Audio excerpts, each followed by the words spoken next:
What's up, everybody out there in YouTube land? Rat2501 here, returning to this series and just about finishing this one off, too. We've got Weapon Stereotypes. This is episode 9, The Sniper. Okay, and this is, of course, by Soundsmith.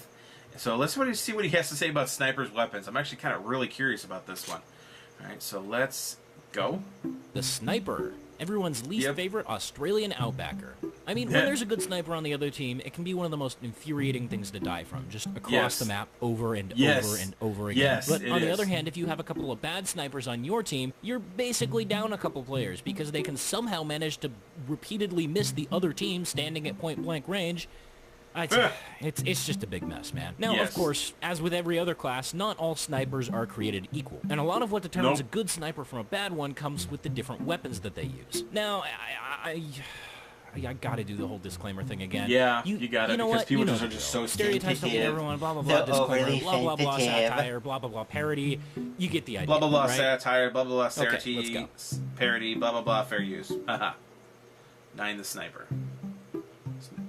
This is another one of those stock weapons that is so widely used that it becomes difficult to pin someone down just because they use it. But interestingly, I have noticed that the stock sniper rifle has the biggest variance in terms of its alternate versions. And no, I'm not talking about the op, I'll get into that one later, but I mean like the ones that are still the stock sniper, just with stuff added on. So for example, bot killer sniper rifles seem to attract anger snipers. I'm not really sure why. They're not overly edgy, and while they do look cool, there's no reason for it to be as widespread as it is. These are the ones that tend to be renamed really overused, edgy and immature things like aimbot.exe, a Lenny face, a point-and-click adventure game, a racial slur, etc. Australian snipers have a 50-50 chance of being either godlike or complete shit. These are also the ones that tend to be renamed bullshit Latin words because they want everyone to think they're smart. Festive snipers, the original limited ones, not the skin festive ones. Festive snipers are the ones that you should actually watch out for. These guys are almost always really good. Their rifles aren't usually renamed, and if they are, it's probably an inside joke with their friends or it's named after their boyfriend or girlfriend. Despite all of these, if you see a stock sniper, just be observant. You should be able to tell pretty quickly how good they are and how you should approach them.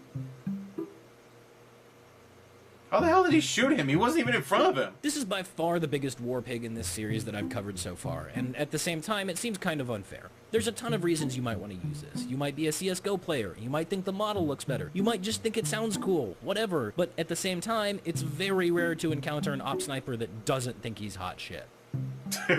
Sydney Sleeper. This sniper can't actually aim headshots, so he just uses this as a crutch and a tool to make people mad. Weirdly enough, I've noticed that this stereotype has kind of fallen off in recent years, and there hasn't really been anything to replace it. This could just be because of the new pseudo-explosive headshot mechanic, giving it more of a support role, or because this thing has taken its place as the body-shotting machine, which we're gonna get into later. For now, though, if you see one of these snipers, they're probably either running the full set with the danger shield and the crocodile hat, or they're just running the full piss loadout.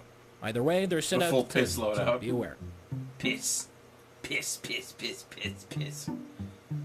These guys are the Swagman Swatter snipers of the Weapon Stereotype series. Nobody thinks much of them until they start demolishing the entire server without mercy and without saying a single word in chat. You can't ever peek any sightlines because chances are he's there, hiding his sniper dot perfectly, and will instantly headshot you the second you show your face. He's like an aimbotter, if an aimbotter was actually smart and had good game sense and positioning. Damn!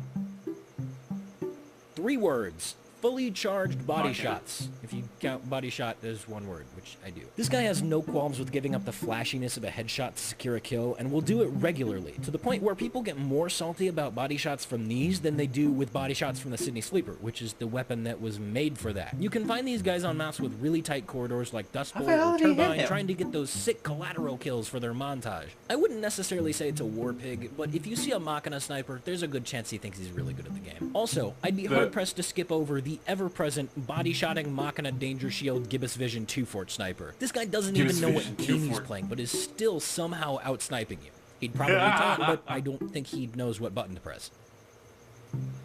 Nice. Let me just check that out real quick.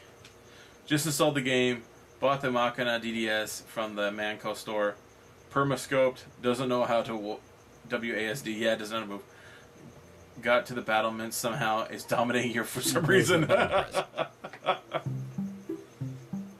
This isn't as big of a war pig as the Opera Hand, but it's still pretty significant. I mean, it makes sense. This weapon rewards you for hitting headshots and it punishes you for missing them. So if you use this, you're probably pretty confident in your ability to hit them. Now, I haven't seen this stereotype myself to the same extent that I've seen others. Maybe that's just because of my limited experience with the class, or maybe that's because everyone who mentioned this in comments or tweets or whatever are all organized and feeding me misinformation to mess with me. I don't know. Most Heatmaker snipers that I see are just kind of mediocre. Also worth noting that these guys seem to get tilted very easily. Market gardening them a few times will almost always cause them to switch off to pyro or something, which by the way isn't going to help you all that much for very long. This guy is almost certainly memeing. I mean, you really can't even pull the new player that doesn't know any better card, because 90% of the time these guys can't even figure out how to fire it, and they just switch back to whatever rifle they were using after one life. Like, yeah, it's that bad. So if you see a classic sniper, he's probably just dicking around with his friends trying to get 360 no-scope, headshot, YY fakey ladder stall kills and other dumb shit. I don't know, dude. Oh, nailed it. Yeah. If I had to describe the Huntsman with one simple Bill Wirtz reference, it would be... Wow, that worked? I mean, seriously, the Huntsman is the poster child for unintentional bullshit. Most of the kills you get with this are going to be the result of either random spam or just corner peeking. Like, lots and lots and lots and lots of corner peeking. I'll be the first to admit, there is definitely some skill involved with this weapon. Plus, snipers who use this tend to be way more aggressive than your typical stock snipers, which I appreciate, considering I really dislike fighting against more passive playstyles like the black box conch thing. But if we're being honest, there's a very good reason that it was nicknamed the Luxman. The Luxman. Oh, the SMG. Ah, the SMG. People who use this are what I like to call the Josie Zawapski 2005s. Commonly seen in Payload Upward and CTF 2-Foot servers, these guys are the snipers that just came off their favorite Minecraft role-playing server and found TF2 in the Steam's free-to-play section. They instinctively use their 9-year-old Call of Duty experience and make the assumption that the SMG is a super strong gun that will force-shot any player in close to mid-range. I hate to break it to you guys, this isn't Call of Duty Infinite Warfare. This is TF2. You can tell these guys apart by a few things. Firstly, you'll notice that they have 2000 and something at the end of their name, most commonly 2004 for whatever reason, and that is also accompanied by their silver casual badge and their newly acquired ghostly gibbous. Okay. This guy is almost certainly running the Bushwacker, and there's also a very good chance that he's running the Huntsman, but the Bushwacker is almost a guaranteed. It's not a very good weapon, in all honesty, but it's very effective in one specific situation, tank shredding. You'd be surprised how well this works with your swing speed maxed. Anyway, outside of MVM, the one thing that you can assume for sure about this guy is that at some point, he's going to run at you with his melee out, and he's probably going to fail miserably. Yeah. This is generally seen as the best support secondary for sniper, but more often than not, snipers that run Jiraiya will be really selfish. Like, there's a pretty good chance that they only have it because there's a scorch shot pyro on the other team harassing them, and if that isn't the case, they're probably using the Jiraiya Bushwacker combo from hell, which I'm going to get into later. All that said, on the rare occasion that you run into a Jiraiya sniper that actually uses it to help his teammates, well, it's a really nice change of pace. The Razorback. This guy is sick of spies, but can't be bothered to actually use his ears. It's considered meta in a lot of competitive leagues, or it was at some point, but it's not as hard of a counter to spy as some people think it is. This is because most Razorback snipers think they're completely immune from spies, and they just seem to forget that, you know, spy has a gun. He can shoot people with it. But of course, these guys just ignore that and stay permascoped until they get shot, and this opens up a whole bunch of ways to mess with them, which is always fun. Okay, stop the video. I am Snow, and I hereby take over this video to talk to you about the Darwin's Danger Shield. This is not a joke, so listen up. Using the Darwin's Danger Shield is bad, and you simply make a fool out of yourself by showing the world you are a coward and a terrible sniper. What's worse, it lacks any form of respect for the enemies. If you see someone using the Darwin's Danger Shield, do not take this lightly. Kill them quick, taunt, shit-talk them, and call the cops. The safety of our people is in your hands. What the fuck, dude? And you, Smitheroo of the audio, you say one thing good about the Darwins. You play one game with the Darwins. You upload one clip with the Darwins. I will find you. I will kill you. Dude, you think this is scripted? Why don't you go ahead and find out for yourself? Thanks for watching. Don't forget to like and subscribe. Cozy This camper. isn't nearly as good as it used to be, but it's still used by those who really like to stay at one end of the map and permascope down a sightline. Once you get body shot by them once, just avoid that one specific sightline for the rest of the game, because chances are they'll be there the entire time. The flinching immunity only happens when their rifle is fully charged up, so they tend to get tunnel vision very easily because they don't want to lose that immunity, which, again, means that it's pretty fun to mess with them. There's nothing really special about this weapon, honestly. You'd be better off looking at what type of reskin they have to get an idea of what you're dealing with. That said, it would be a crime to move on without talking about this thing's crit rate. It's ridiculous. Oh, really? Are we talking like... This is pretty commonly run with the Razorbacks simply because these guys can't stand like spies and they want rate? a means of tracking them down while still having backstab immunity. They also love to tell you how the 33 damage hit and 48 bleed damage adds up to more than 65, so it technically does more damage than stock. Like, seriously, if I had a refined medal for every time a Tribleman's Shiv sniper berated me for using stock and then telling me about how theirs does more damage, I'd be able to... I don't know. I'd be able to buy something ridiculous. The point is, they never shut up about it. Buy a Saxy. The Shahanshah, the Shahanshah, the Shahanshah, the Shahanshah. Okay. Shahanshah? The Shahanshah is one of those weapons that seems like it could be really cool on paper. And granted, in certain situations it is. In fact, it can be pretty ridiculous, but...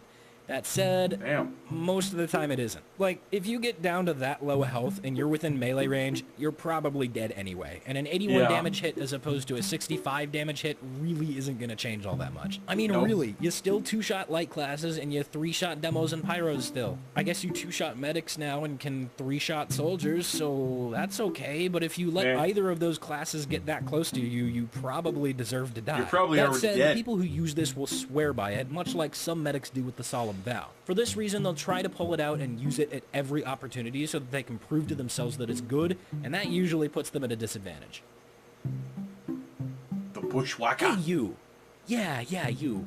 Are Obscure headshots Latin too word. hard? Do you hate the fact that the dedicated long-range class is weak at close range? Do you need a get-out-of-jail-free card for when someone tries to exploit that weakness? Well, boy howdy, do I have a weapon for you. I just said boy howdy unironically. Kill me now. Seriously, though, the Bushwacker is almost exclusively used with the Girardi, or sometimes the carbine if they're memeing, but it's generally used by snipers that can't kill someone before they get too close, and they also can't hit anything at close range. So instead, they'll just run this combo and get free crits. They'll camp the resupply locker whenever possible so that they can have next to no cooldown on their Girardi, and they will always use the Schadenfreude after getting a kill with it. Everyone who doesn't use it can't stand the people who do use it, and everyone who does use it is extremely defensive about using it and will fight tooth and nail trying to justify it. So, overall, it's the health right there. Man. There is one good thing to come out of this combo, though. Once you get Girardi'd, the sniper who threw it will relentlessly focus you and get extreme tunnel vision trying to kill you. This means that you can bait them very easily, leading to some funny situations.